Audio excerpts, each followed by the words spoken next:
Paano gamitin ang trending products para dumami yung sales mo?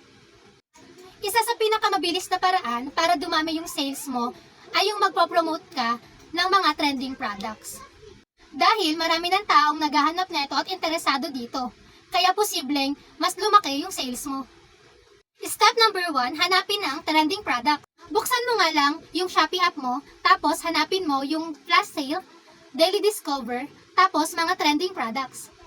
At pag nahanap mo na nga yung trending now, is maghanap ka ng mga maraming orders at maraming magagandang reviews. Tapos matataas na ratings. Step number 2, piliin ang tamang product.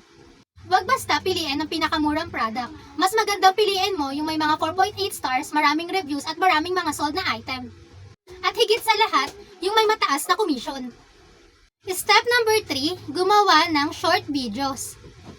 Pinakamabilis na paraan nga para maabot yung mga tao ay ang paggawa ng mga Facebook Reels, YouTube video, at saka TikTok videos.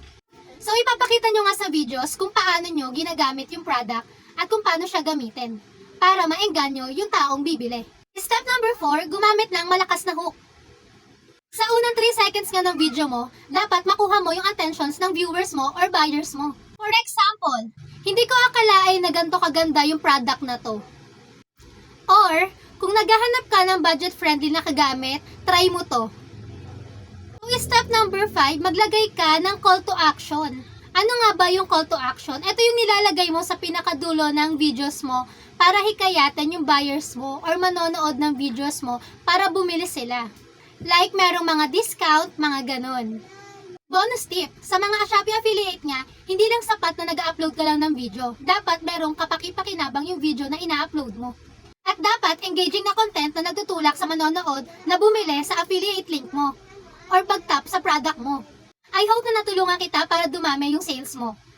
Don't forget to like, share, and subscribe. Bye!